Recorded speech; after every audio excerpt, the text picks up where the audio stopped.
আমার জীবন আমার মরণ আমার বন্দেগি ইয়া ইলাহি কবুল কর ইয়া ইলাহি কবুল কর আমার বন্দেগি আমার জিন্দেগি।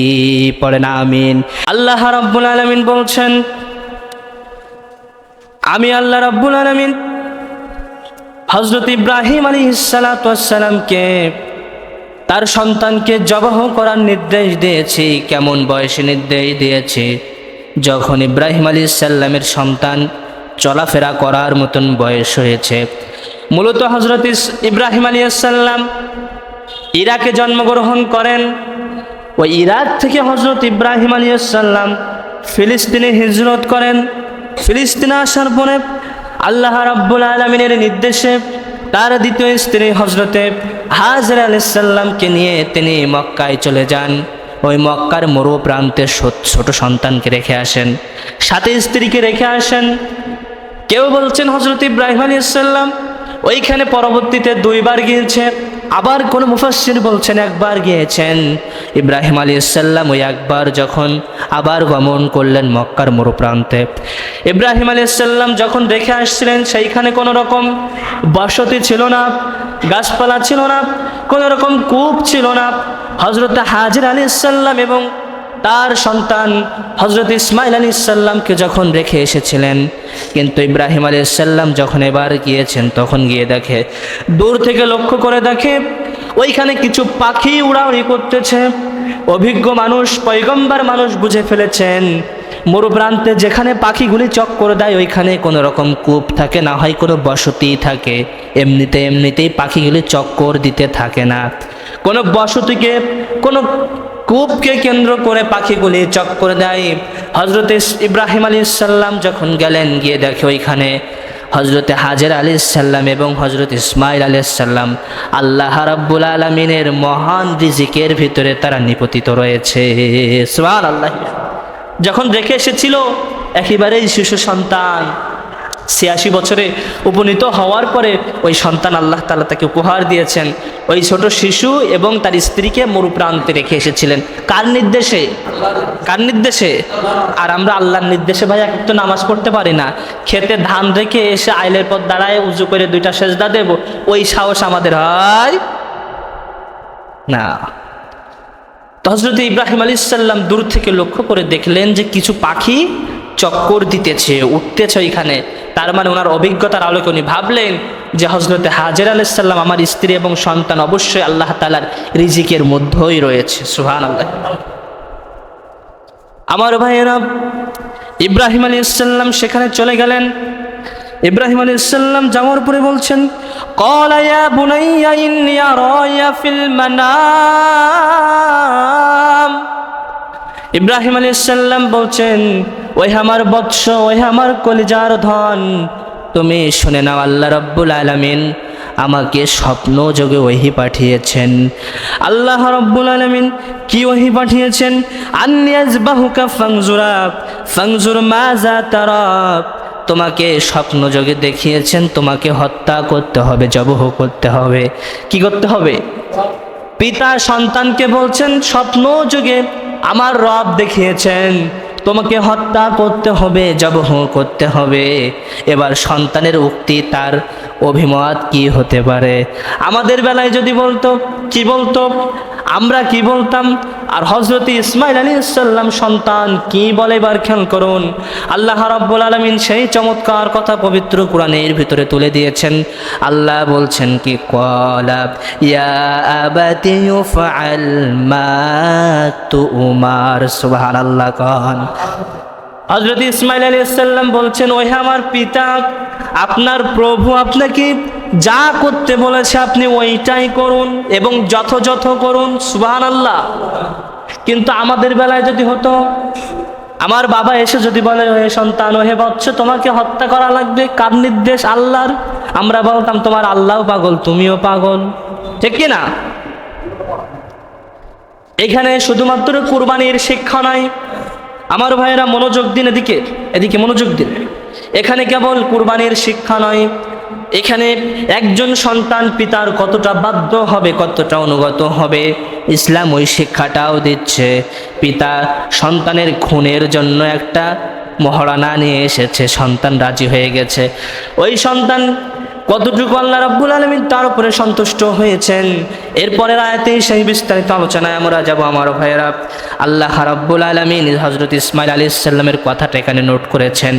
এরপরে আল্লাহ রাব্বুল আলামিন আবার বলছেন, কি বলছেন? আল্লাহ রাব্বুল আলামিন বলছেন, সাতাজিদুনি ইনশাআল্লাহু মিনাস সাবিরিন। আল্লাহ রাব্বুল আলামিন বলছেন, ইসমাঈল আলাইহিস সালাম তার পিতাকে বলল, ওই আমার পিতা, আপনি যেই কথা নিয়ে এসেছেন, যেই প্রসঙ্গ নিয়ে এসেছেন, আপনি যে আল্লাহ তাআলা নির্দেশ নিয়ে এসেছেন, ওই নির্দেশ আপনি বাস্তবায়ন করুন। ওই বাস্তবায়ন করার ক্ষেত্রে আমি কোনো রকম বাধা বিপর্যয় সৃষ্টি করব না, বরং আমাকে আপনি ধৈর্যশীল এবং আপনার সাথে সহযোগী হিসাবে পেয়ে যাবেন। সুবহানাল্লাহি বিহামদি। বলছেন কি, আপনি আমাকে জবাহ করবেন, এটা আপনার প্রভুর নির্দেশ। তাহলে শুনুন, আমি ঘাবড়িয়ে যাব না, আপনাকে আমি বিপত্তি ঘটাবো না, বরং আপনি আমাকে পাবেন সাতাজিদুনি ইনশাআল্লাহু মিনাস সাবিরিন। আপনি আমাকে ধৈর্যশীল পাবেন এবং আপনার কর্মকাণ্ড বাস্তবায়নের ক্ষেত্রে আপনি আমাকে সহযোগী পাবেন। সুবহানাল্লাহ। আমরা কি বেড়েছি আমাদের পিতাদেরকে এমন কোনো কথা বলতে যে, হ্যাঁ আমার পিতা আপনি এই কাজটি করুন, আপনাকে আমি বাধা দিব না, বরং আপনার কাজে আমি সহযোগী হয়ে যাব? এটা একজন পিতার জন্য, সন্তানের জন্য করণীয়। আবার ভাইয়েরা, আল্লাহ রাব্বুল আলামিন এরপরে বলছেন, তারা কেবল কথোপকথন করেই শেষ করে নাই, কেবল তারা মুখে কলি ফুটায় ছেড়ে দিল, বিষয়টি মোটেও এরকম নয়, বরং তারা এই কাজ বাস্তবায়ন করার জন্য পরে কি করেছে? তারা কি করল? ফালাম্মা আসলামা ওয়া তাল্লাহু লিল জাবিন। তারা ইব্রাহিম আলাইহিস সালাম তার সন্তানকে হযরত ইসমাঈল আলাইহিস সালামকে ধরলেন এবং উপর করে কাঁধ করে শোয়া দিলেন। সুবহানাল্লাহ। শোয়া দিলেন। আল্লাহ রাব্বুল আলামিন একদম যখন তারা প্রস্তুত হয়ে গেছেন সন্তানকে জবাহ করে ফেলবেন, আল্লাহ রাব্বুল আলামিন দ্যাট টাইমে তাদেরকে ডেকে বললেন, ওয়ানাদাইনাহু আইয়া ইয়া ইব্রাহিম। ওহে ইব্রাহিম, তুমি থেমে যাও, তোমাদের কাজে আমি খুশি হয়ে গেছি, তোমাদের ভেতরের আত্মত্যাগটা আমি বুঝতে পেরেছি, তোমাদের আর কিছুই করা লাগবে না। আমার ভাইয়েরা, এখানে কোনো টিচার আছেন নাকি? কোনো টিচার স্কুলে চাকরি করেন এমন কেউ আছেন? না থাকতে পারেন, স্কুলে আপনারা তো পড়েছেন। আমার ভাইয়েরা, ওইখানে একজন ছাত্র প্রথম থেকে একটা প্রশ্ন খুব সুন্দরভাবে লিখেছে, লাইন বাই লাইন, কথাগুলি খুব গুছিয়ে লিখেছে, মার্জিত লেখা, শালীন লেখা। স্যারের নজর এইখানে আটকে যায়। স্যার এইভাবে দেখতে দেখতে শেষের টুকু আর পড়ে না, ঠিক কিনা কোন? নাম্বার দিয়ে দেয়। স্যার বুঝতে পেরেছে তার অ্যাপ্রোচটা কি, তার লেখাটা কি, সে পরিশ্রম করেছে, এটার পেছনে পরিশ্রম রয়েছে, এটার পেছনে পড়া রয়েছে, অধ্যয়ন করেছেন তিনি। এটা বুঝতে পেরে সারা বাকিটুকু পড়ে না, এমনি ঠিক মেরে নাম্বার দিয়ে। আল্লাহ রাব্বুল আলামিন বলছেন, ওহে ইব্রাহিম, তুমি থেমে যাও, তোমার এবং তোমার সন্তানের কর্মকাণ্ড কেবল মুখেই কলি ফোটানো নয়, আমি আল্লাহ রাব্বুল আলামিন তোমাদের কর্মকাণ্ড আত্মত্যাগ দেখেই বুঝতে পেরেছি, বাকি কাজটুকু আর করা লাগবে না। আমি আল্লাহ তাআলা একটা জান্নাতি দুম্বা দিয়ে তোমাদের আত্মত্যাগকে কবুল করে নিলাম। কাজী আপনি আর আমি যেই কোরবানিটা করি, ওইটা পশু জবাই করলেই কেবল এটা কবুল হয়ে যায় না, বরং কবুল হয় আপনার ভিতরে যে আত্মাকে আপনি পুষেন, যে তাকওয়াকে আপনি পুষেন, ওইটা কেবল কবুল হয়ে যায়। সুবহানাল্লাহি বিহামদিহি। আল্লাহ রাব্বুল আলামিন ওই কথা বলছেন, লা ইয়ানালাল্লাহু লুহুমুহা ওয়ালা দিমাউহা ওয়ালাকিন ইয়ানালুহুমুত তাকওয়া মিনকুম। জোরে বলে আল্লাহু আকবার। আল্লাহ রাব্বুল আলামিন বলছেন, ওহে দুনিয়ার মানুষেরা, তোমরা শুনে নাও, তোমরা যে চতুষ্পদ প্রাণীগুলা জবাহ করো, তোমরা যেই উট, যেই দুম্বা, যেই খাসি, যেই গরুগুলি তোমরা জবহ করো, আমি আল্লাহর কাছে ওই চতুষ্পদ প্রাণীগুলার রক্ত পৌঁছাই না, মাংস পৌঁছাই না, বরং আমি আল্লাহর কাছে তোমাদের ভিতরে, তোমরা তোমাদের অন্তরের ভিতরে যেই তাকুয়া পোষণ করো, যেই খুঁতাফিতি পোষণ করো, যেই ধারণা তোমরা লালন পালন করো, ওই তাকুয়া, ওই ধারণাই কেবল আমি আল্লাহর কাছে পৌঁছায়া যায়। সুবহানাল্লাহ। এক ব্যক্তি এই 7 মাইল এরিয়ায় দক্ষিণ থেকে এসে এখানে ভ্যান চালায়, ওই চাতালের ওখানে থাকে, একটা ভাঙাচোরা ভ্যান চালায়, পায়ে পেটেল মেরে মেরে ভ্যানটা চালায়। আজ 40টা বছর হয়ে গেছে তার জীবনের, সে কোনোদিন কুরবানি দিতে পারে না। মনে বড় আক্ষেপ। কোনো রকমে 200, 500, 1000 করে জমিয়ে জমিয়ে 7000 টাকা হয়েছে। ওই 7000 টাকা নিয়ে মঙ্গলবারে 7 মাইলের হাটে গেছে। হাটে যাওয়ার পরে ছাগলের চড়া দাম, ওই চড়া দামের ভিতরে 7000 টাকায় কি ভালো ছাগল পাওয়া যায়? কমপক্ষে 15-16 হাজার টাকা লাগে ভালো ছাগল পেতে হলে। 7000 টাকায় ভালো ছাগল পাওয়া যায় না। কিন্তু বান্দার মনে বড় আফসোস, বড় আক্ষেপ, 40টা বছর জীবনের পার করে ফেলেছে, আজ অব্দি রবের শানে একটা কুরবানি করতে পারে নাই, শুধু লিল্লাহির গোশি খেয়ে গেলাম। মনে বড় আক্ষেপ। কোনো রকম কষ্ট মষ্ট করে 7000 টাকা জমাইছে। ওই 7000 টাকা নিয়ে কোরবানির আগ দিয়ে হাটে গিয়েছে।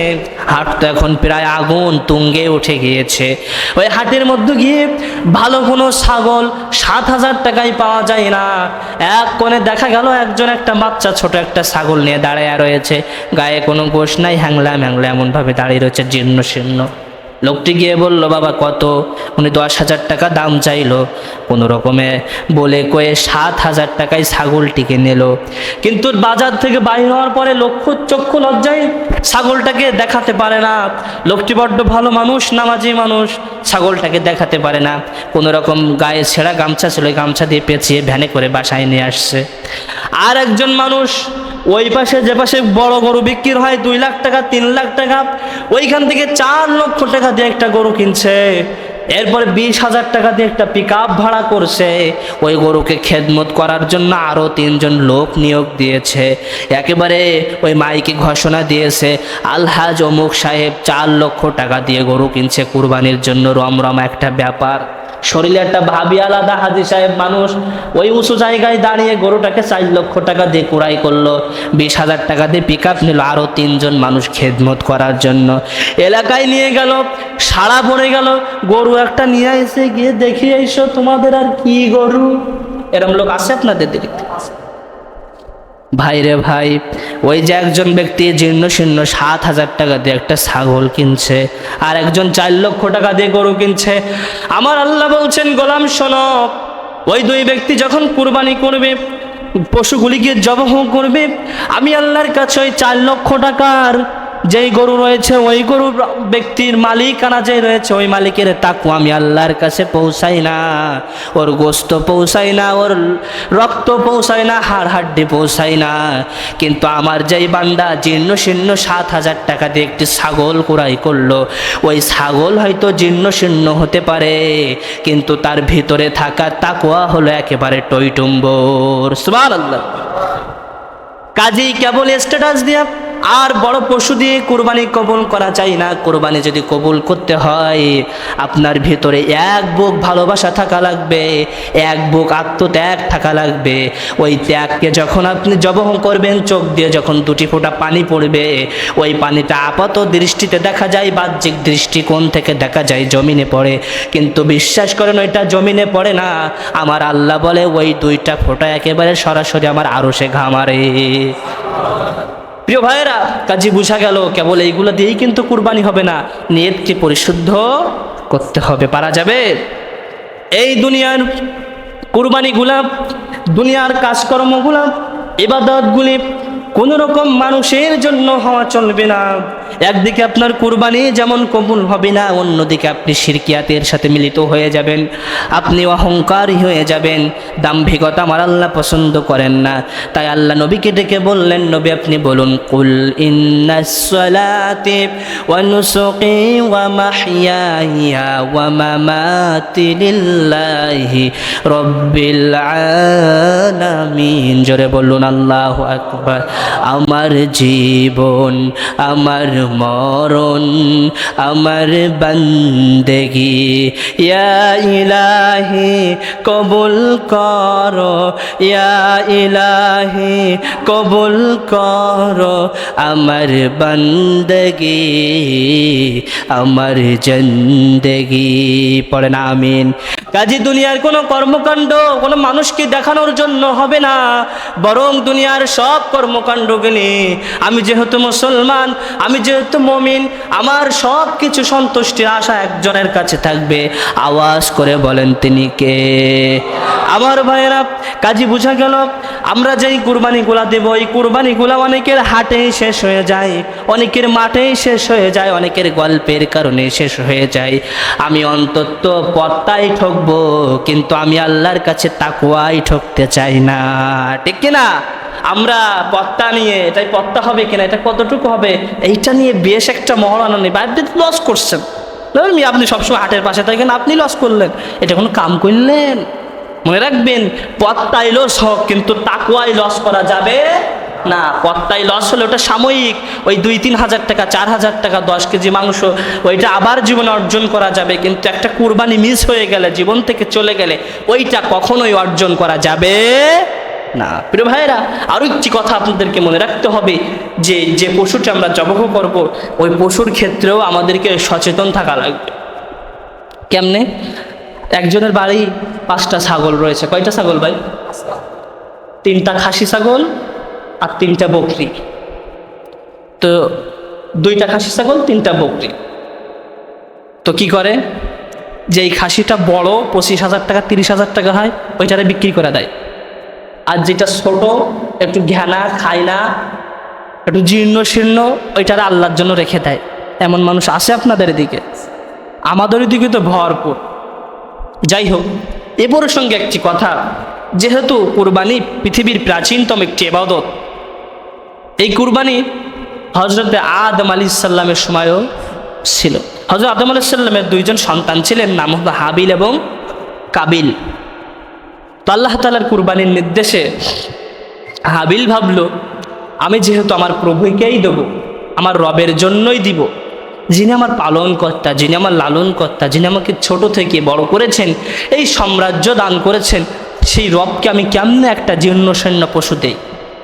তো হাবিল তার খামার থেকে বেছে বেছে সবচেয়ে সুন্দর, নান্দনিক, চমৎকার, দেখতে সুন্দর এমন একটি পশু চুজ করলেন কুরবানির জন্য। আর কাবিল কি করলেন? ওইটা তো কেউ খাবে না, আমি খাইতে পারবো না, আমার পরিবার খাইতে পারবে না, তো আল্লাহর আর এত দিয়া কি লাভ, একটা জীর্ণ শীর্ণ খোড়া কানা ল্যাংলা এরকম দেখিয়ে একটা কুরবানি করে দিলেন। তো তৎকালীন সময়ের সিস্টেম ছিল, জবাহ করে ওই পশুটাকে একটি উপত্যকায় রেখে আসা, উচ্চ একটা স্থানে রেখে আসা। আসমান থেকে যে আগুনগুলি এসে তার পশুকে, যার পশুকে ছাই করে দিবে পুড়িয়ে, তার কুরবানিটাই কবুল হবে। বুঝতে পেরেছেন কথা? ওই সিস্টেম যদি ভাই আমাদের দিকে এখন থাকতো, গল্প মারা হাজী সাহেব, এলাকার চেয়ারম্যান, এমপি মহোদয়, হ্যাঁ, দাপুটি মানুষ, ক্ষমতার মসনদে বসে মানুষকে থরথর করে কাঁপাও, তোমার কুরবানি। তো হাবিল রাখলেন এবং কাবিলও উপত্যকায় রেখে দিলেন। একসময় দেখা গেল যে আসমান থেকে আগুন এসে হাবিলের পশুটাকে পুড়িয়ে ছাই করে ফেল। তার মানে কারটা কবুল হয়েছে? বলেন, হাবিলেরটা কবুল হয়েছে, যারটা পুড়াইয়ে ছাই করে দিবে ওরটা কবুল। কেন কবুল হলো?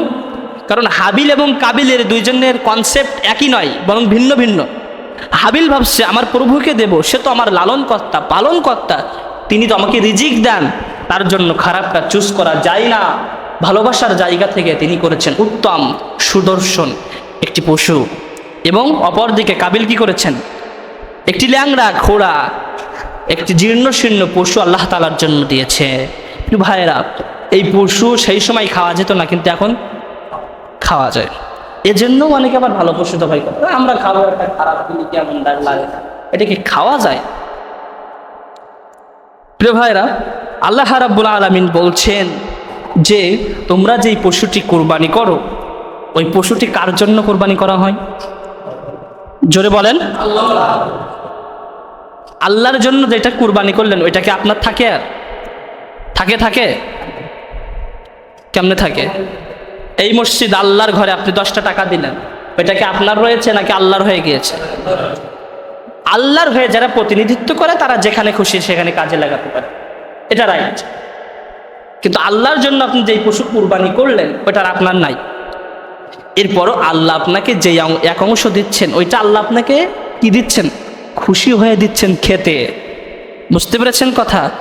যেহেতু আপনি আল্লাহ তাআলার জন্য আত্মত্যাগ করলেন, তো আল্লাহ তাআলা আপনাকে মেহমান বানায়া কিছু গোশত দেয় খেতে।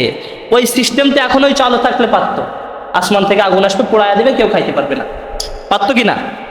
কিন্তু এখন আর নাই। তো যারা কুরবানি করবেন তাদের জন্য একটি মাসআলা, রোজার ঈদে আমরা কিছু না কিছু খেয়ে আসি ভাই, রোজার ঈদে আমরা কিছু না কিছু খেয়ে আসি না? কিন্তু কুরবানির ঈদে ঈদগাহে আসার সময় কেউ কিছুই খেয়ে আসবেন না। বরং যারা কুরবানি করবেন তাদের জন্য উত্তম এবং সুন্নাহসম্মত একটি কাজ হলো ওই কুরবানির পশু দিয়েই, পশুর গোশত দিয়েই আপনারা দিনের প্রথম খাবার খাবেন। পারা যাবে ইনশাআল্লাহ? এটা একটি উত্তম কাজ। এই কাজটা, এই সুন্নাতটা আমরা পালন করার চেষ্টা করব ইনশাআল্লাহ। যারা এখনও নখ কাটেন নাই, গত 2 দিন থেকে এই আজ পর্যন্ত যারা এখনও নখ কাটেন নাই, চুল মোছ দাড়ি কাটেন নাই, তারা আর কাটবেন না, তারা আর কাটবেন না। এই বাকি 10টা দিন, 8টা দিন রেখে দিবেন, আল্লাহ তাআলা আপনার আমল নামায় কবুল হজের সওয়াব লিখে দিবেন। সুবহানাল্লাহ। পারা যাবে ইনশাআল্লাহ? এই ছোট ছোট আমল। ইয়াউমুল আরাফার দিনে আমরা রোজা রাখবো। ইয়াউমুল আরাফা পড়ছে 9 জিলহজ, বেশি সম্ভব আগামী শুক্রবার, তাই তো? শনিবার ঈদ না, তো আগামী শুক্রবার ইয়াউমুল আরাফা, আবার জুমাবার। আহা, কত ফজিলাতপূর্ণ দিন ভাই! এই 8-9 দিন রোজা রাখলে তো সওয়াব হয়, ফজিলাত হয়। কিন্তু আল্লাহর নবী বলছেন যদি কেউ ইয়াউমুল আরাফার এই দিনে সিয়াম সাধনা করে, তাহলে আমি নবী আশা রাখি তার জীবনের পূর্বের 1 বছরের গুনাহ মাফ করে দেওয়া হয় এবং অগ্রিম 1 বছরের গুনাহ মাফ করে দেওয়া হয়। সুবহানাল্লাহ। এই অফার অন্য কোনো ইবাদতে নেই, এই অফারটা আমি এই রোজায় রেখেছি। ইয়াউমুল আরাফা সর্বশ্রেষ্ঠ দিন বছরের, এই দিনে আমরা সিয়াম সাধনা করার চেষ্টা করব ইনশাআল্লাহ। আসসালামু আলাইকুম ওয়া রাহমাতুল্লাহি ওয়া বারাকাতুহু। সুন্নত পড়ে নেন।